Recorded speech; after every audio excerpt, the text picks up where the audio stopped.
Hi, this is Pastor Eric. I wanted to take a little bit of time here today to be able to talk to you about ministry moving forward. It's currently June 29th.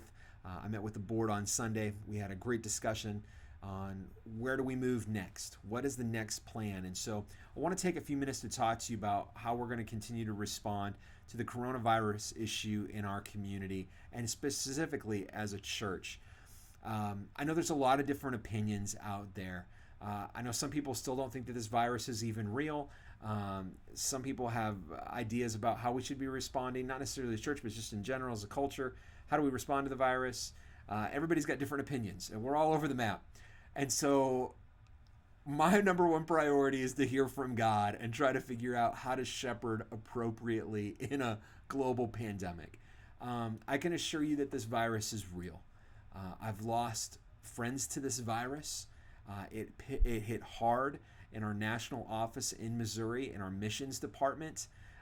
We had several people that came down with this. It was extremely serious. Several of them in the hospital for months, and we almost lost a handful of them. God has been good, though, and they are on the road to healing and recovery. And so I think all of our people from the national office are now out of the hospital. Praise God for that. But this is a serious thing. And look, I don't want that for our community. I specifically don't want you to have to go through that in the church. I definitely don't want to be liable, and I'm not saying from a legal standpoint, but liable to God. I'm accountable to God. Does that make sense? I'm accountable to God for shepherding effectively. And so we have prayed hard about what to do. So for 2 months, we've been doing a drive-in church service, and I think that's been great.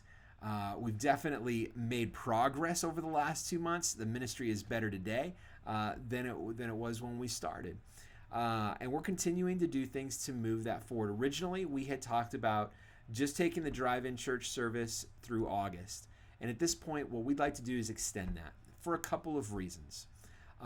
One, we kind of would like to see what happens right now in our country. We're seeing spikes in some places, especially across the southern border, Arizona, Texas, Florida, real big hotspots right now. We're seeing numbers go up in Wisconsin.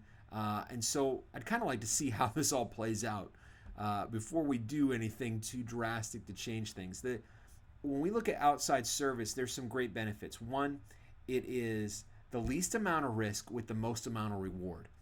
And for me, I'm looking at reaching people so effectively that we're outside of our normal church people. And we've got at least a dozen people now plugged into the church regularly every week coming to drive-in church service that weren't a part of our church when we started. So I think that's great. I love people coming by and honking and acknowledging something's happening here. I think it's a positive thing. I think it's been very positive for our community. There are other churches in our community doing the same thing, drive-in church. I don't know when they'll end theirs, but for us, we said, look, let's extend it out as far as we can. We know that some people are just not comfortable coming back in the building at this point, and it's going to be very hard to get people who don't have a connection to Christ to come in the building. And if we're going to be effective in reaching the lost, I think part of this is like, let's position ourselves to be able to do that. And outside church is a very non-threatening way to get people to hear the gospel. So I think those are all positives for us. And so we're going to move in that direction. We are going to make a change, though. We're going to make a change. We're going to move from 2 p.m. to 11 a.m. starting July 12th. So we're moving July 12th, not this Sunday, July 12th. We're moving the service from 2 p.m. to 11 a.m. It's getting us out of the heat of the day. A lot of things changed over the last 2 months since we started. And so we now feel like we can go to that time frame at 11 a.m. And there is a reason for 11 a.m. And I'll explain that to you.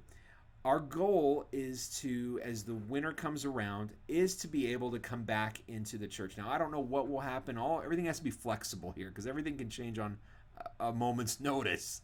But as we're now working on plans to come back in the building, we know that coming back in the building, we are going to go to 2 services. And so one of those services will be at 9 a.m. and one will be at 11 a.m. Now, I don't know when that'll happen, but let's just shoot out a date. Let's say sometime in October, November timeframe, we come back in the building. We'll have services, 2 on Sunday, one at 9, one at 11. We will do services downstairs in the lower level. Reasons for that, there's a couple of them. One, it's easier to social distance downstairs. We can set up that room, change it around. We can have multiple formats. We can do a lot more and feel like we can social distance properly downstairs. So that gives us a lot more benefit there. We need to clean everything between the two services. That's something that has been suggested to us by our insurance company. And so we want to follow in suit with that, to do everything that we can on a legal standpoint to be in good standings. And so we want to follow those guidelines. And so it's way easier to clean down the vinyl cushion seats and metal chairs than it is to try to figure out how we're going to clean the pews and disinfect those between services. So that helps. Mobility. This takes away all mobility issues with, all right, people doing stairs, all that. Hey, we're just going to be downstairs. So that's simple, easy to do over the winter. There's an indoor-outdoor to service, right? You come in one door, and when you exit, you leave out the other door. I think that's super great. So there's just a lot of benefits to doing that downstairs. We're currently working on guidelines because we are going to have to change the way we do things, like how we distribute communion is going to change. How we give tithe and offerings and take an offering in church, that's going to change. So we've got some ideas. We're working on those, and we'll roll those out as we get closer to that time. We're still ironing out a lot of those details on guidelines for a service, what we're going to ask people to do, things that are going to change, those transitions. Our service will be somewhere between 45 minutes and an hour length. That gives us time, when we move back in the building, that gives us time to do the cleanup, to get people out of service and get people in for the next service. And then it also gives me a moment to catch my breath before launching into that second service. And so we're working out all those details. There's a lot going on with this. I think there's some benefits too to this. We've been talking a long time as a leadership team that we believe at some point God is going to transition us to two services anyway. So the benefit to this is we can figure out all the things in this season that we need to iron out to make two services work. What's it actually take to do two services? It's not as simple as just saying we're going to do two services. There's a lot of logistics that go behind that. And so the fact that we can take this season and maybe learn some of those issues now to help us in the future for expansion, for when we're so, we can't all fit in the same place when things are good, I think that there's a lot of rewards and benefits to that. And so I'm looking forward to this. I think we can have some really creative worship experiences this winter, God willing. And so we just wanted to let you know that's what we're doing. We're unified on this. The board and I will be talking to everyone at DriveIn Church on Sunday and sharing this with you. We stand together. Look, I believe our team has risen to the occasion, that we've handled things pretty darn well for very difficult, unprecedented times. I'm very proud of our board and the mature way that they've handled things. I want to thank them for all the things that they've done for me as far as encouraging me. Look, it's not easy pastoring in a pandemic. It's crazy. I've never been so busy. And I just want to thank them for all the things that they do. They are tremendous board members and leaders, and they speak into my life, and I hold them in high regards.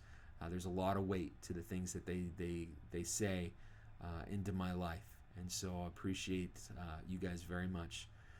Thank you, church, for being with us, being on board with us, helping us through this time, allowing us to grow.